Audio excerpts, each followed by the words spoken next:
Okay, we're rolling. Great. Okay, roll. So, okay, get into our thing here. Okay. So, the first thing is what initially got you involved in this, both as a producer and as an actor? Cooties was an internal idea that we had at Spectrovision, which is the genre film company that I started with my friends Josh and Daniel, who are my producing partners. And it was actually an internal idea that Josh had. The idea that a virus would affect children pre-puberty, and it was sort of a spin on the zombie milieu, if you will, but a very different take. And we were quite adamant that it wouldn't necessarily be specifically labeled as zombies, that it was something kind of other, something different. And so it was this internal idea that he had, and we kind of completely fell in love with. And we were really surprised that there had never been a film in the 70s or 80s, which was quite an interesting time for genre and for exploitation movies to sort of do like plays on words and you know, sort of silly takes on certain subjects. And we were surprised that there wasn't a movie called Cooties. There wasn't. And so we ended up communicating the idea to Leigh Whannell. And Leigh created Saw and wrote Insidious, and we were massive fans of his work.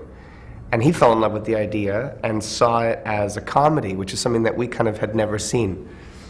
And there was a very funny meeting that we had, and he was describing his sort of take on it and the fact that he saw it as this horror comedy. And we were like, oh, that's interesting, because we really wanted to take it quite seriously. And he was like, it's called Cooties, mate. We're like, yeah, it is. It is called Cooties. You're right. So that's kind of the gestation of the project. And then he fell in love with it, and then ultimately wanted to write it or co-write it with his friend Ian Brennan, who co-created Glee. And the two of them kind of went off and wrote this thing for us, and that sort of began our journey. So tell me about this honest Yeah, the odd couple of Ian Brennan and Leigh Whannell. Well, on paper, it's very funny, you know. From the creator of Saw and Glee. And we were quite proud of that. We just thought that looked so unlikely, you know, that the creator of something so heinous and intense as Saw, and as, you know, initially quite irreverent and, you know, musical and silly and funny as Glee, that the two of those things combined, those two minds combined, would create something called Cooties. So it was sort of a badge of honor, and we were very excited at what Ian would bring to the table. And interestingly enough, you know, whether you like or don't like Glee, you know, he created it. It was his idea, and the very first season kind of reflects, I think, a little bit more what Ian's sensibilities are, which is sort of a dry sense of humor, not broad at all, quite bizarre in a way. So it was actually a perfect combination. And the two of them, I think, you know, Leigh, I think, is actually funnier than people realize as well, and his sensibilities are quite comic despite his knowledge and his reputation in the horror industry. So, you know, yes, unlikely on paper, very likely in terms of their friendship and the way that they write together. And it ultimately birthed something that was quite unique, and I think something that we were very excited about. I don't know what other films your companies do, but how does this fit into this? How does Cooties fit into the other? Sure. Cooties, you know, we've been a company for over 4 years now, Spectrovision, and we've been developing a number of different kinds of films.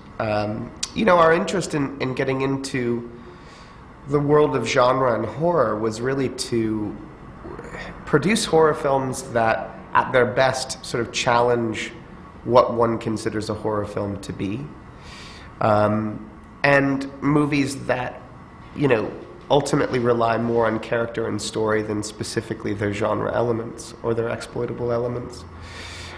And out of all of them, amongst the films that we were developing around the same time as Cooties, Cooties was our most sort of commercial film. in the sense that it had a much wider appeal. It's a comedy inherently. So I would say that's the only real differentiation between the other films that we were working on and Cooties. But it very much fits into the kinds of films that we're currently making, in the sense that it really does rely on character and story, and the characters were very important to us, that they be well drawn and attract a great cast. So in that sense, it fits in quite beautifully, you know. We're going to talk about the cast in a few minutes. Yeah. You've been a fan of horror genre for a while. Yeah, I mean, I've loved horror films since I was very young. And I think initially, when one is introduced to horror to a certain degree, I think it's pretty standard that it's introduced as a taboo or a forbidden fruit. It's the thing that you're not supposed to see as a young child. You know, your parents don't let you see R-rated movies, and they don't let you see anything with violence or gore.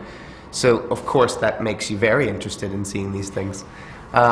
So when I was very young, that was the initial appeal, was that I was watching something I wasn't supposed to watch. But I took to it. I liked it, and it didn't really frighten me, interestingly enough. I mean, I had a few sort of nightmares about gremlins and things like that resonated with me. But, I mean, I remember seeing Nightmare on Elm Street 3 when I was probably 7. I think the very first horror movie I saw, I was probably around 5 or 6. It was a straight-to-video film called Truth or Dare, A Critical Madness, which remains one of my favorite films. So I had a tolerance for it and a love of it from a very early age. And then, you know, exposed to films beyond that, The Omen, Jaws at an early age, and I sort of remain interested.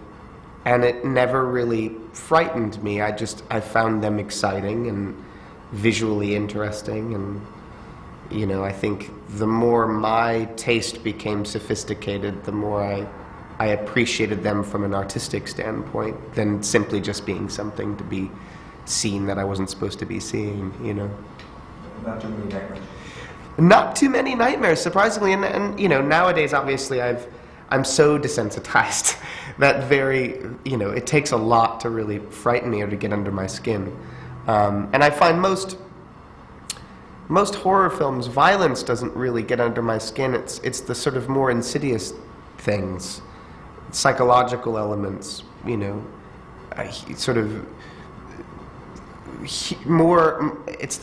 monsters don't scare me. It's the human element and what lies in humans that I find actually more frightening. The sort of psychological horror that feels more real. Because there's something that when you see a horror movie like Nightmare on Elm Street, for instance, you can differentiate between what is real and what isn't. But when you see something that is about real humans doing really heinous things to other humans, there isn't that separation for you to go, oh, well, that couldn't happen. Well, and I find those movies to be far more effective in scaring me, personally. You've been acting for a long time. So give a little bit of rundown when you first started and up to the thing. Yeah, I started acting when I was 7, at the end, towards just almost turning 8 is when I sort of started. And I was born in Iowa and went out to Los Angeles for a modeling and talent convention. I'm giving you the truncated version of the story.